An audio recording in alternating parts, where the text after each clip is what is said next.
Russian hackers, tech layoffs, and the Supreme Court and social media.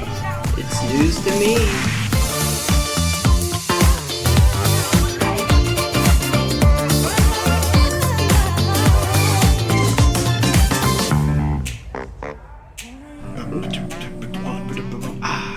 Welcome to It's News to Me, where the it is IT and the me is whoever it needs to be. I'm Noah Parker.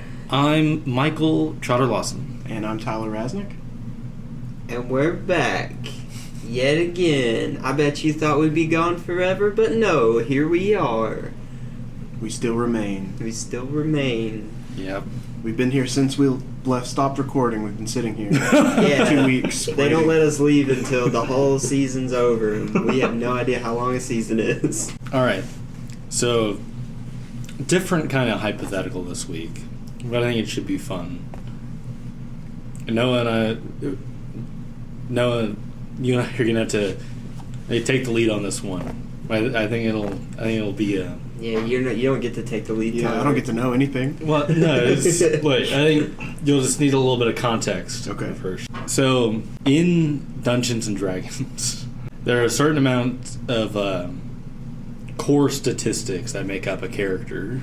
Today's hypothetical, more like an about you question, more like, if your actual person was like a character in D&D, what would your stats be? Oh. Your ability scores. This is like self-deprecation, too. I get can a be. natural plus 10 to charisma, just because I can be convincing if I need to be. What does that explain? So, like... So we gotta... Let's establish what the ability scores are first. You've got strength, dexterity, constitution. Those are the three physical ones. Is that like constipation? No. Because that would be like a 1. No, it's like your natural ability to like resist like disease and whatnot. Oh, that's also probably a 1. Okay. And then you've got those are the physical ones, and the mental ones / like personality ones are intelligence, wisdom, and charisma. Okay. All right, so Strength is pretty middle of the road for me. I'm not like a little weak boy, but I'm also not beef cake material. Yeah. As it were. We should also establish that these are generally scored like 0 to 20. Yeah. Okay. But like in practice, no one's ever like lower than like a 5 in anything, you know? 5 is like average. No, 10 is average. Yeah. Okay. 10 is average. 5 is bad. 20 is like superhuman levels of human capability. But you only have so many points to divvy out, right? Well, You can't just be 20 like, in everything. You're not Superman, right? No, right. Okay. Like in an actual in an actual like game balance sense, sure. I'd say my constitution's pretty average. I still get sick. I get a lot of headaches. Yeah. Intelligence, I'd say maybe like a 14 or a 15. Check out the big brain on Noah. Well, I mean, it's no 20. I'm not like smart. I'm just kidding. I'm capable. Yeah. You know, I can figure things out. I may not know a lot, but I can figure them out. That's still intelligence, right?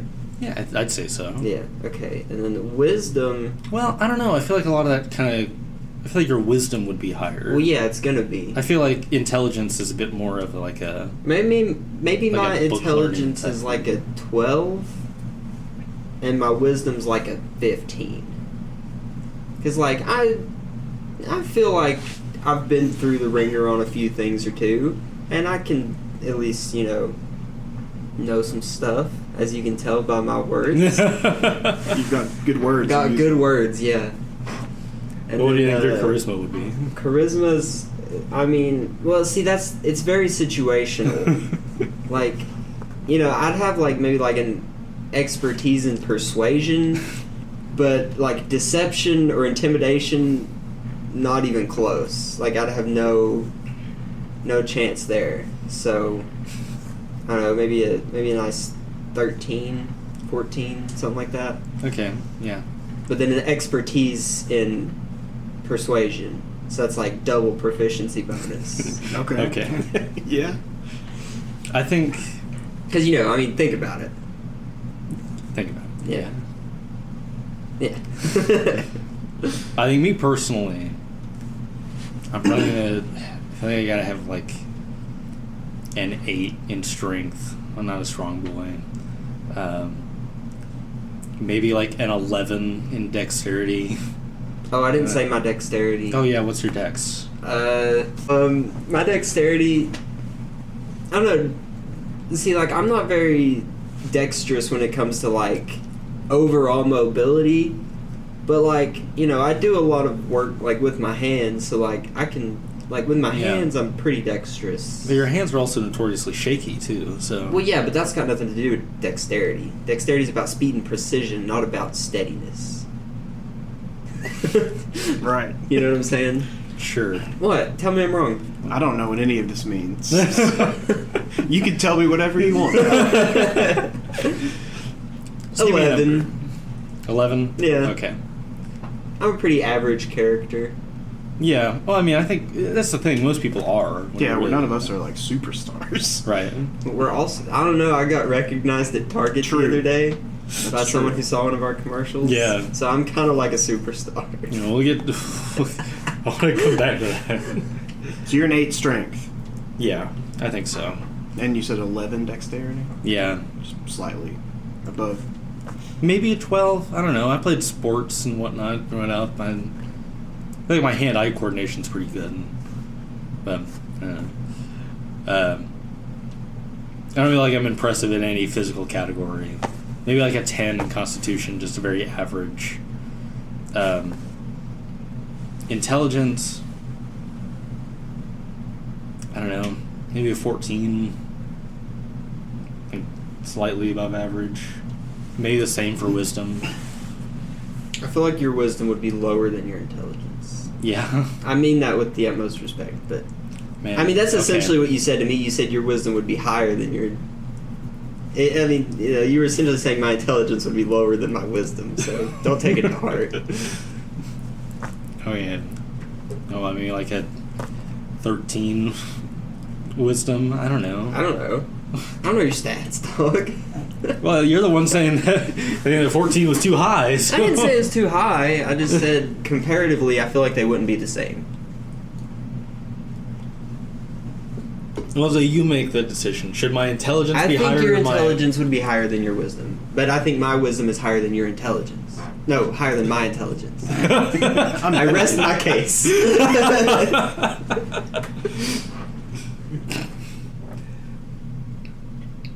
Oh, yeah. I think I'd go...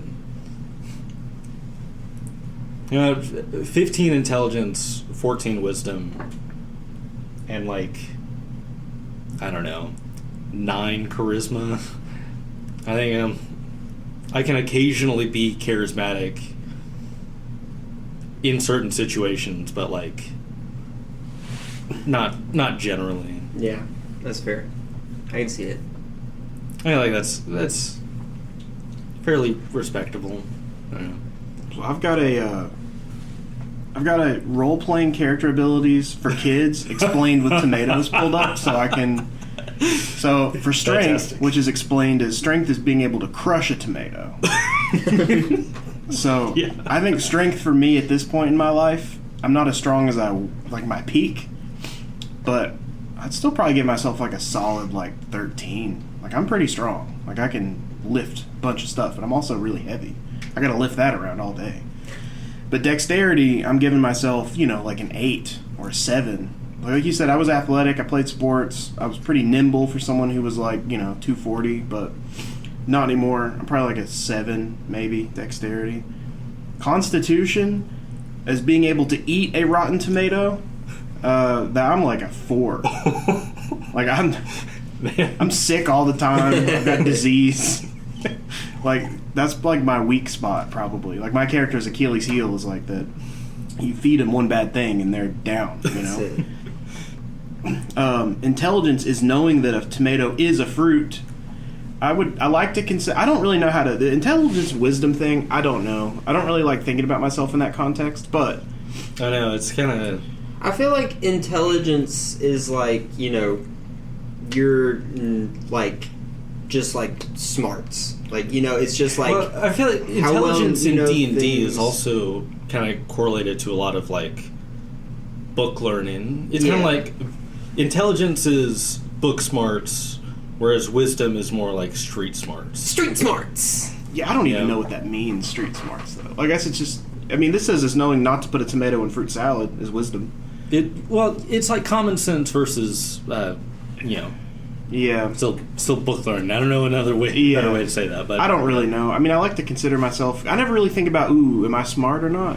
So I don't really know, but I would imagine that I'm above average intelligence, obviously, but I don't know. I give myself like a 12 intelligence, maybe more wisdom than intelligence, maybe like a 14 wisdom, not super crazy.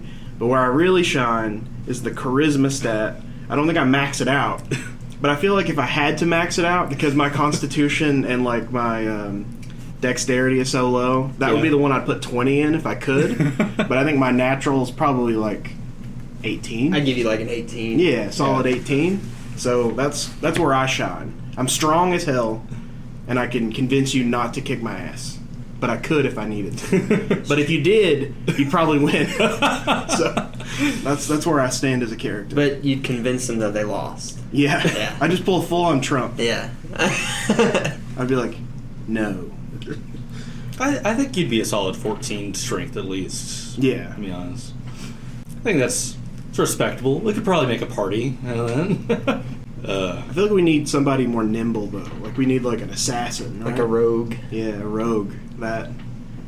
Yeah. Is that Michaela? She'd, like, sneak in, like, slit someone's throat. Oh, I could see it. And then laugh about it? Nah. It depends on the reason, I guess. One tier, maybe? Maybe. Just for having to do that? Yeah. Maybe not, though. Cutthroat killer. Alright, so... Russian hackers have been... I shouldn't... Be careful with the language here. Technically, hackers funded by the Russian government were caught hacking into basically budget American routers. Like the primary example that we talked about in our short, and that's a lot of the coverage has been focused on, are the Ubiquiti edge routers. Yeah, they call them SOHO devices, which is just an acronym that means small office, home office, I think. But they're just, very small, inexpensive, a little bit higher end than your cheapest router you could go to Walmart and buy, but still doesn't have the feature set of an enterprise, firewall or router, Cisco router. There's really no security really there at all. It's just you get a little bit more feature set for a little bit more money. So they're attractive to a lot of small businesses and home users and power users too.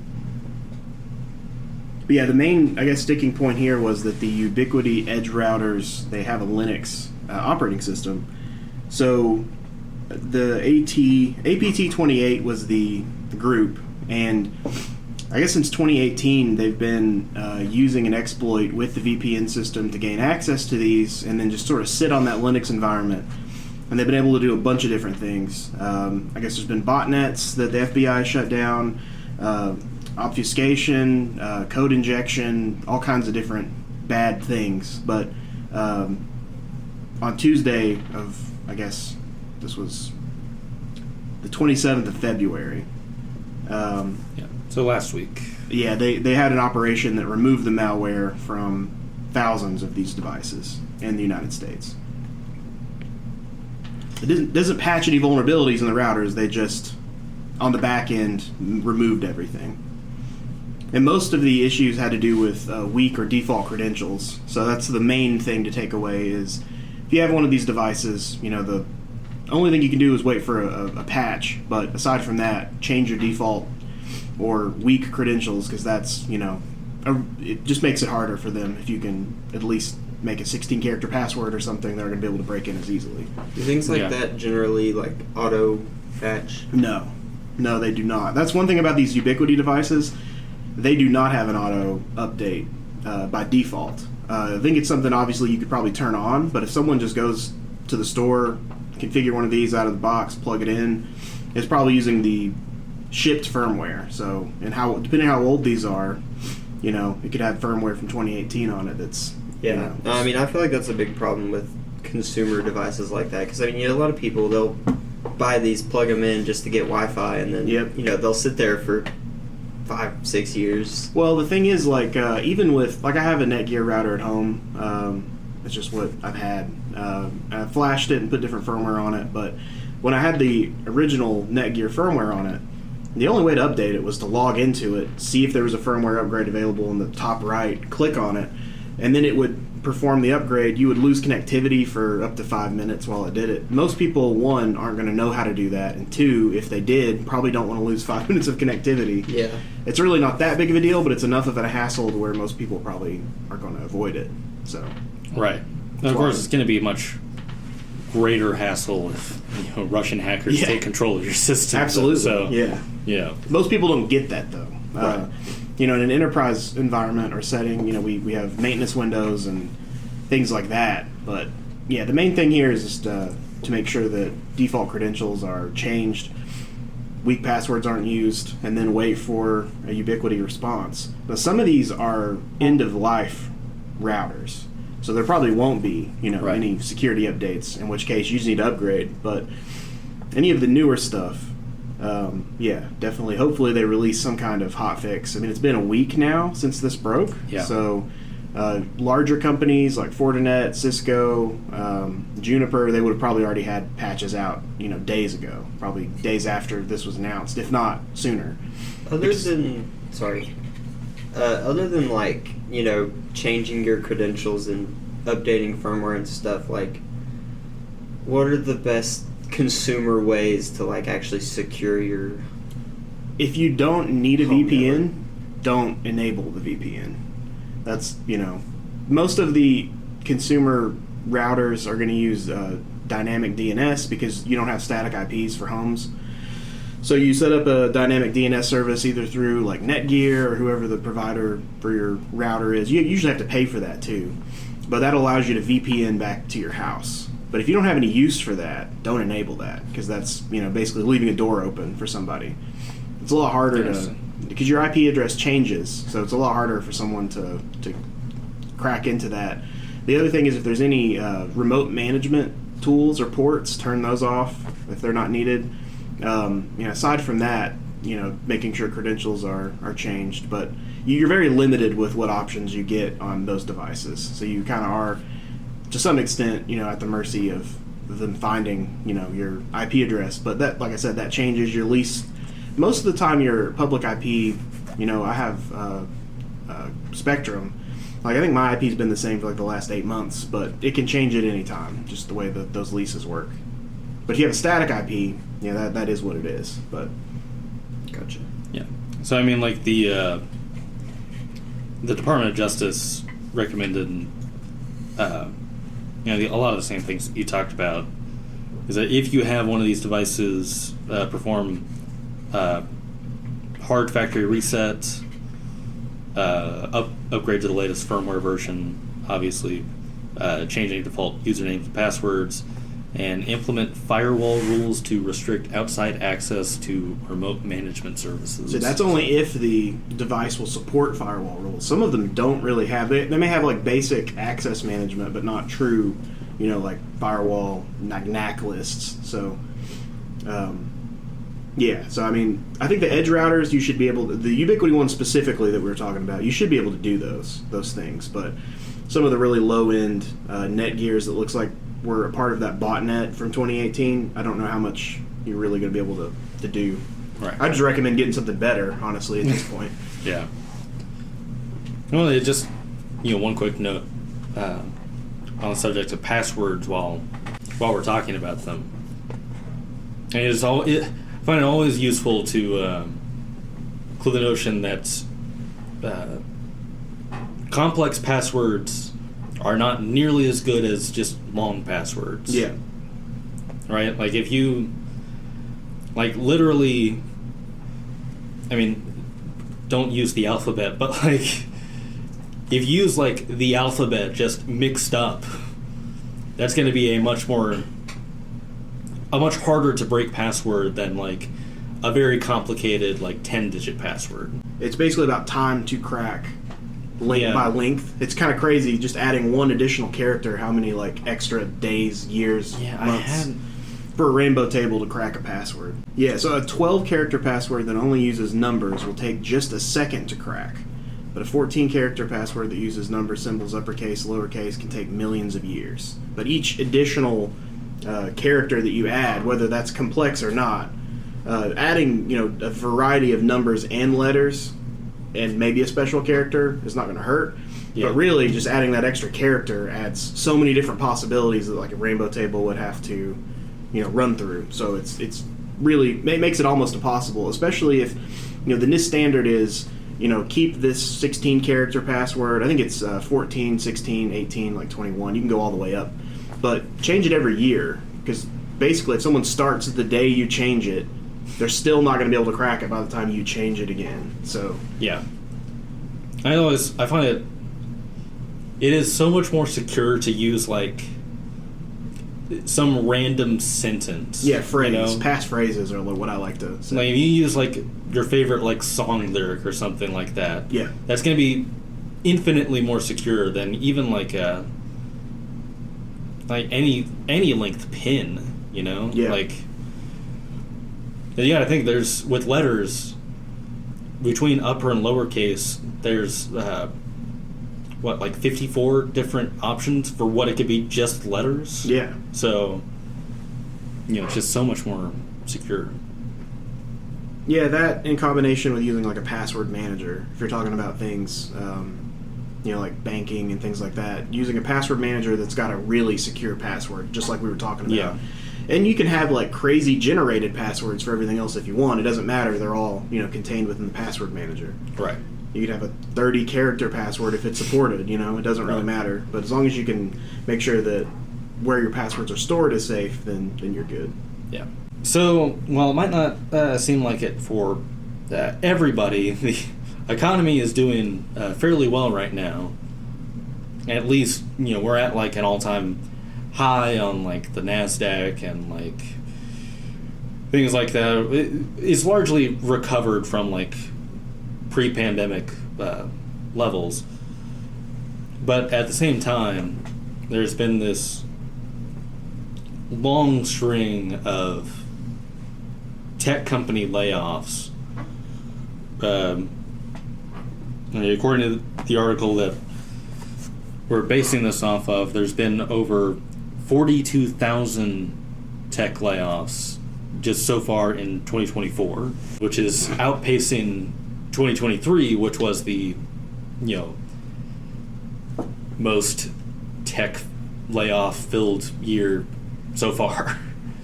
So Michael, if the economy's doing so well, why are all these people losing their jobs? Well, Noah, I'm glad you asked. What are we doing? I don't know. What is this? You record one infomercial. You guys are like, this is our new thing. Bro, that's... I mean, honestly, in terms of, like, my level of, like, interest in comedy and just, like, advertising, infomercials are peak. It's like the confluence of everything. It's just, they're so good. Infomercials are fun. We should do that again at some point. I don't know when, but It'd be like the new Billy Mays. God, that guy was a star. Yeah. He was like a mega star. Man, he was great. R.I.P. But I mean, okay. So these tech layoffs, the cynic in me mostly just sees this as these companies just getting greedy, if I'm being entirely just cynical and just I I mean, at the end of the day, it's all about, creating more profit. Like, that's always going to be the biggest thing. And I think, what this article talks about is, like, AI is becoming more and more prevalent and more powerful, and basically, with all these tech companies, it's gotten to a point where they cannot afford to ignore it. So a lot of these layoffs are just kind of a restructuring thing where they're laying off people where they can to basically create new AI-centric aspects of their business. But there is, of course, the other part of this where, we've heard a lot of other stories about companies seeing AI as just a way to just straight up replace, employees or just like a percentage of their workforce, like basically expecting fewer employees to do the same amount of work because they're now assisted by AI or things like that. Yeah. And I think, at a very fundamental economic level, there is this fact that, a lot of these companies, when they announce these sweeping layoffs, their investors like to see that. Well, like, yeah, because they see it as the companies cutting costs, raising profits, stock price goes up, the line goes up. So win-win for those guys. Well, that's kind of the cycle, though. That's the cycle of business too. Like, that's the larger a company gets, the more efficient they have to try to be. But sometimes that's good, sometimes that's bad. I mean, as far as like having enough workforce to properly support for a tech company, like having support. Some of the vendors that we work with, we've seen like mergers and acquisitions, and jobs have been cut. They've replaced redundant roles, but then like the actual support is awful because they don't have enough. Right, the product suffers. Yeah. As a result. Like, what was it? So there's a recent acquisition that we talked about. Probably VMware. It's VMware. Broadcom. Yeah, they're they're basically trying to kill the product. I mean, they're increasing. They're changing to a subscription-based model where we had 3-year contract renewals. It's now yearly subscription-based, core-based monthly renewals. So the price is going to go up, 3 to 4 times. I'm not sure what support's going to look like, but I would imagine that after you make a huge purchase like that, the parent company is going to try to cut costs, try to be more efficient, to try to get as much money as they can out of their purchase. Innovation. I mean, VMware has basically been, the top dog. There hasn't even really been anything close second as far as virtualization goes. I'm not saying there isn't any more to innovate, but it's almost certain that there won't be any more. There's no reason or motivation to at this point. So you really suffer as far as the consumer goes because there isn't a second option. There's not even a close second option. We were just talking about that, Bram and I, the other day, about what would we go to, if for some reason this wasn't tenable. Is there any possibility that, if someone who understands the space and has the know-how, that they would take this as an opportunity to build something up because they know people are not happy? Possibly, but the problem honestly with like the economy, the way that it exists today, is the market share for VMware is so it's just like Microsoft. Like, people complain about Microsoft about that they don't test patches, there's no innovation, but like no one's been able to in the last 30 years, and I'm sure people have tried, but like most people that get into this space build their company to a certain level, and then it gets acquired by whoever, and then rinse repeat until you get to Broadcom. That's basically how that works. So I don't know, even if someone did come through that, there was Oracle had VirtualBox for a while, and Oracle is a large company. They had the resources certainly to put into it, but they didn't see any value in it because VMware already had all of the market share. Right. So I don't really know. I mean, Microsoft could have as well with Hyper-V. Hyper-V was a free product, included, a free component of Windows Server. If they really wanted to push that as a separate paid premium product that had a lot of the feature set that VMware had, they could have. But again, they didn't see any real return or value in that. So That's the thing. It's just so... It's borderline impossible for, like, new companies or things like that to kind of penetrate these markets because there's such established companies already, and it's really hard to basically get your product to a point where you can show any kind of benefit using that versus what already exists. Right. Yeah. Well, because like you're probably not going to be able to cut costs any lower because like this massive corporation has all these other ways of lowering the prices for themselves. I mean, it's just... I think you could cut costs in this scenario, but I think the main hurdle here would be anyone that's using VMware pre-Broadcom has probably a 3-year license renewal, and then generally like a hardware life cycle for that product could be 7 years. That's the time that you would have to you would have to continually and steadily build your client base as far as trying to enter that market through word of mouth, advertising, whatever. But it would take 20 years just to get to a point where you could even compete. And by that time, I mean, virtualization is awesome, but like cloud computing and cloud data centers have taken off. A lot of people are trying to abandon that virtual model just because you have to buy the hardware, you got to maintain it, it's all on you. So by the time that someone actually developed a product, took it to market, gained the market share that they would need to even compete with VMware, likely Broadcom has squeezed everything they can out of that virtualization platform. Right. And the only people that are using it still are, niche. There would be some niche uses. So I don't really know. If I'm like an investor or somebody that's looking at that, and I'm stupid, like I said, I'm a 12 intelligence. All right, I'm stupid. But if I'm looking at this, like I would be like, yeah. I mean, if Oracle and Microsoft didn't see any value in competing here, right? I mean, just look at the AI space. Like everybody's trying to, there's untapped potential there. So everyone, Google, Microsoft, with the not purchase of OpenAI, but the investment in OpenAI. Yeah, everyone's trying to throw their IBM as well. Everybody's just throwing their hat in that ring, trying to win that race, basically. Yeah. And I think no matter who wins that race, we're all going to lose. Yeah, probably. It is depressing, though, because there's just nothing you can do, really. You just got to sit and... Yeah, it's just... Smile and wave, boys. Smile and wave. It's capitalism, baby. All right, so that was fun. Let's talk about the Supreme Court. So last Monday, February 26th, the Supreme Court heard a extremely important case as far as the First Amendment and the future of the internet goes. And it basically comes down to this fundamental question about whether social media companies are more like newspapers or telephone service providers.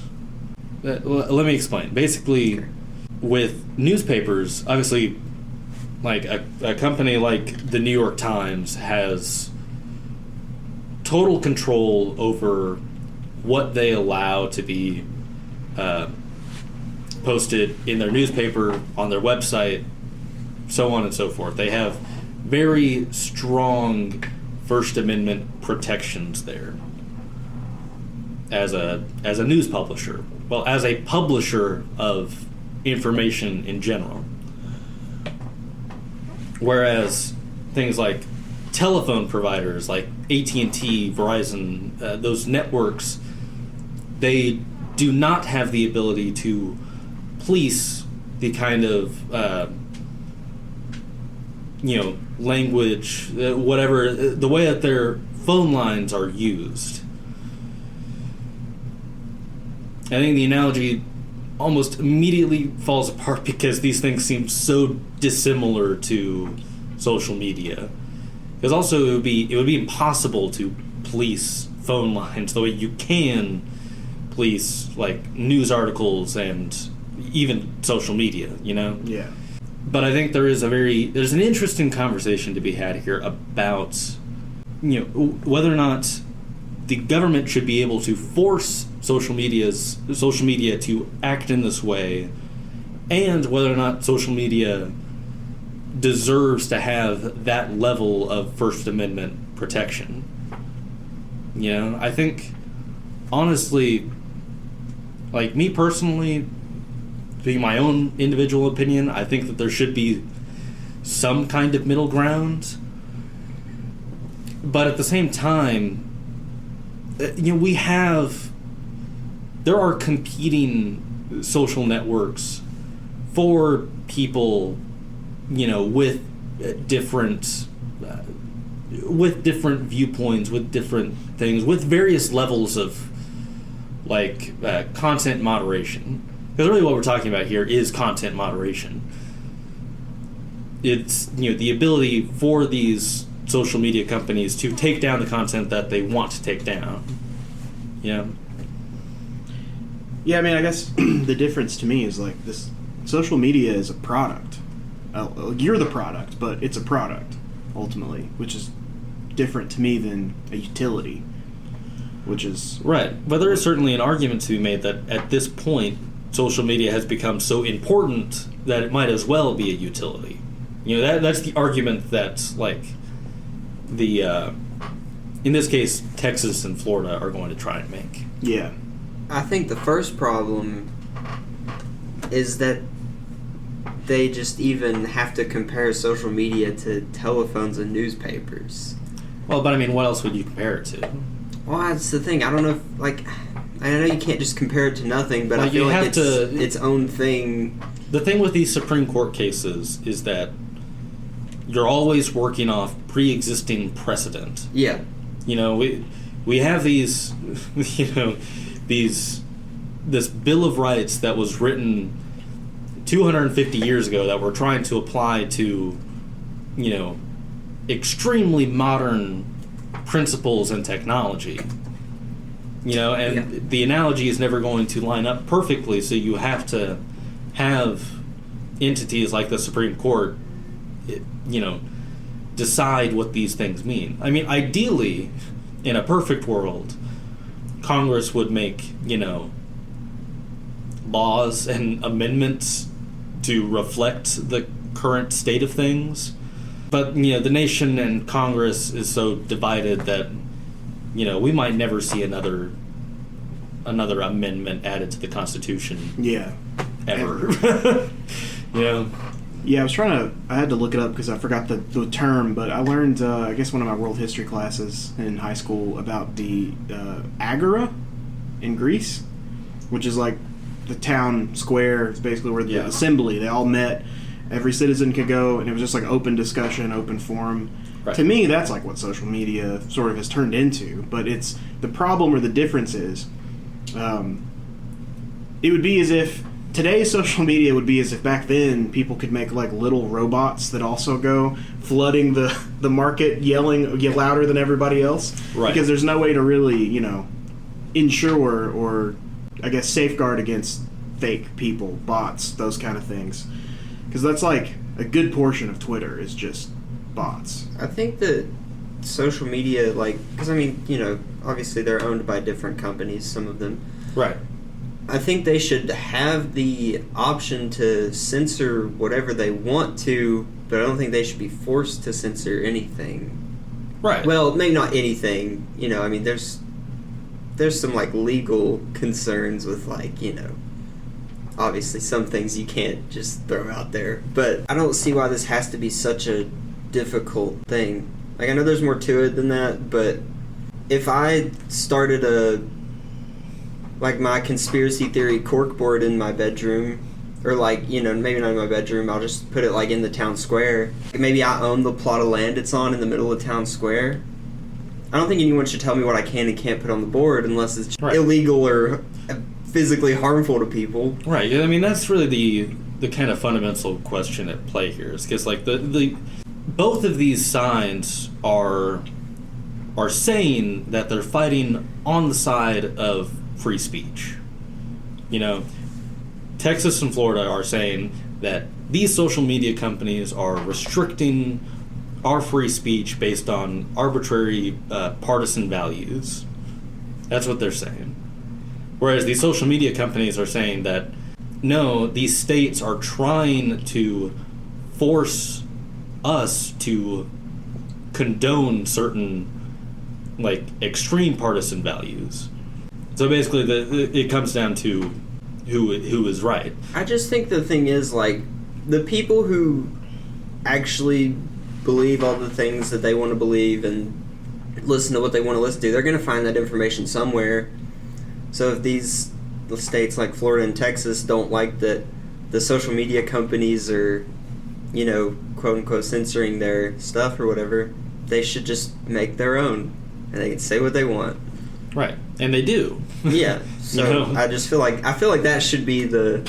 Yeah, I mean, I think these states are very much fighting an uphill battle here. Because, like,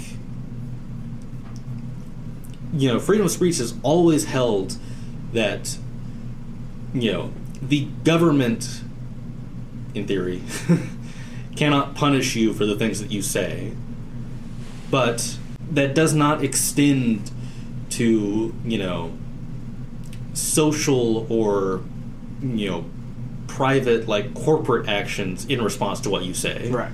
Like, you know, if I said something, you know, like, horrible on this podcast or something like that, Burk would have every right to fire me for that. Yeah. And you would have every right to cut that out of the podcast. Yeah. You know, that's, you know, I feel like that is a very reasonable thing to have in our society, you know? Yeah. Like, you cannot, in all actuality, have just total, unfettered, free speech across everything everywhere. Yeah, like, if you want to go, you know, hang out with your family and talk all the crap you want to talk, that's fine. Sure, yeah. And, you know, you're not going to get punished for that, but if you go in, like, a Walmart and start screaming obscenities, they have the right to kick you out. Right. But you can do it in town square still. Yeah, because that's public space. Yeah, you can say whatever you want. Well, that's like on ETSU's campus. You know, they have those people who come and stand outside the library and, yeah, I remember. You know, it's preach to the choir. Yeah. And there's always students who are like, you know, I don't think they should be allowed to do this here. But, like, that section in front of the library is, like, publicly owned or something like that. So it's like, the campus can't do anything about it, and these people have the right to go there and spiel whatever spiel they want to spiel. Right. And, you know, to the same point, you know, the students are allowed to, you know, scream whatever obscenities they want back at these, and it's always, at these people. Which happened from time to time, yeah, I remember. of course. Yeah. Depending on what the issue was.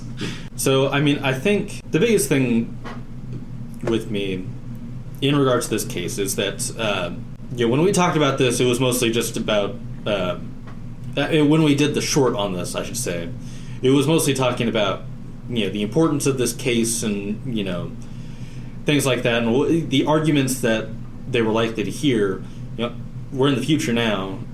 The early responses by the courts that we've heard, obviously they haven't issued a ruling yet, has been, they've been very speculative about the state's position in this case. Early signs very much show them leaning towards basically the social media companies in this in this ruling. I think the biggest thing that it's going to come down to is how how severe their ruling goes, because I think part of it is that I think it is a little bit dangerous to say that, you know, these companies have, like, just total protection over everything they let be on their sites.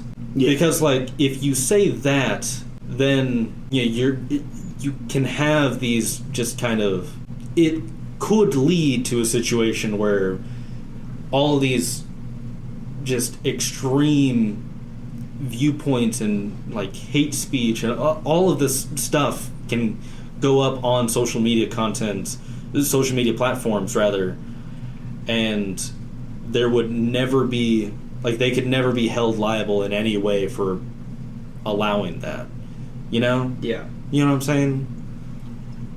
Yeah, I mean, like, at some point there has to be some level of responsibility.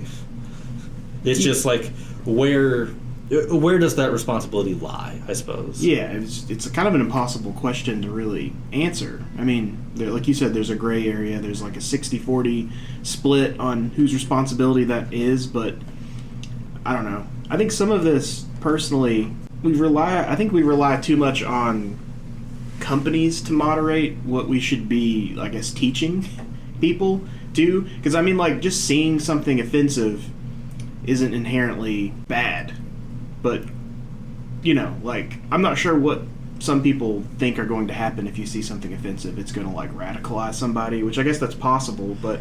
Well, yeah, but it's also not just seeing something offensive. It is also, like, you know, there's things like...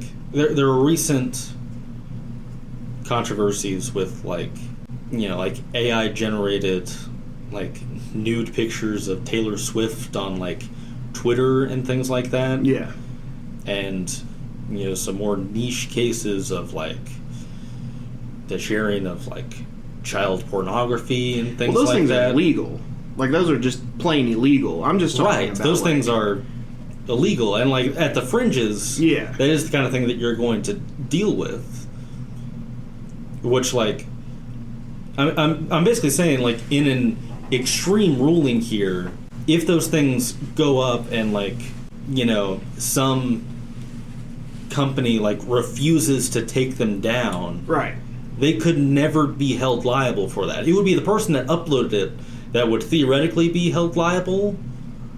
But when anonymity, sorry, is so easy to achieve online... You know, that obviously enforcement becomes extremely difficult, you know? Yeah. That's kind of the issue there, I suppose. It'll be interesting to see I guess the judge's opinion that comes out on this. It's going to be very impactful no matter what way it rules. Who do you think would have the highest charisma score out of anyone at the office? It was Tyler. No. Ben? Probably Ben. I don't know. I feel like Dad's definitely up character there. sheet's got to be pretty stacked. Yeah. If we're doing it like that. Well, maybe like my general charisma might be a little higher than Ben's, but he definitely, if there's like a subcategory inside of that, like the whole public speaking thing's a 20. Yeah. You know? Like that's maxed out. I don't know how that works. If that's weighted and that brings him up or not. I don't know. I wouldn't say that Dad's would be higher than yours. I think it'd be like an 18. We're at least in the same. But I think Dad would have like proficiency in like intimidation. Yeah, true. Yeah, I'm way too easygoing. Yeah. Yeah, I guess that's like it would be us, and Bram would probably be pretty high on that. I feel like Stephanie's charisma score's got to be pretty high too. Oh yeah, hers is equal probably to mine, I would think. I don't know. This is tough. Oh, I don't like rating people. Highest charisma's got to be Jimmy. Oh yeah, Jimmy's a 20. I mean, there's no denying that. I think Jimmy is a 20. Yeah, he's like platinum. Like if they have like different tiers. Jimmy's got to have a pretty good constitution score too. No, his constitution's a 20. Yeah, he could probably talk you out of any situation, I would imagine. He'd probably talk you into any situation, too. So, Jimmy, why are we in this cave? I don't know, it sounded like a good idea. Thank you for listening to It's News to Me. If you enjoyed this content and would like to see or hear more like it, check out our YouTube channel at youtube.com/@BurkIT or go to our website at burkitc.com. Our theme music is Big City Lights by Icholix. Come back in 2 weeks to hear more of me, Noah, and Tyler in the next episode of It's News to Me. In the meantime, keep your data secure and your mind sharp. What was the tomato relation to charisma? Hold on. Let's see. Explain with tomatoes. Charisma is being able to sell a tomato-based fruit salad. Ah, okay. Yeah. Which it just shows like salsa. is a tomato-based fruit salad, which I guess I mean, it's true. technically, yeah. Yeah.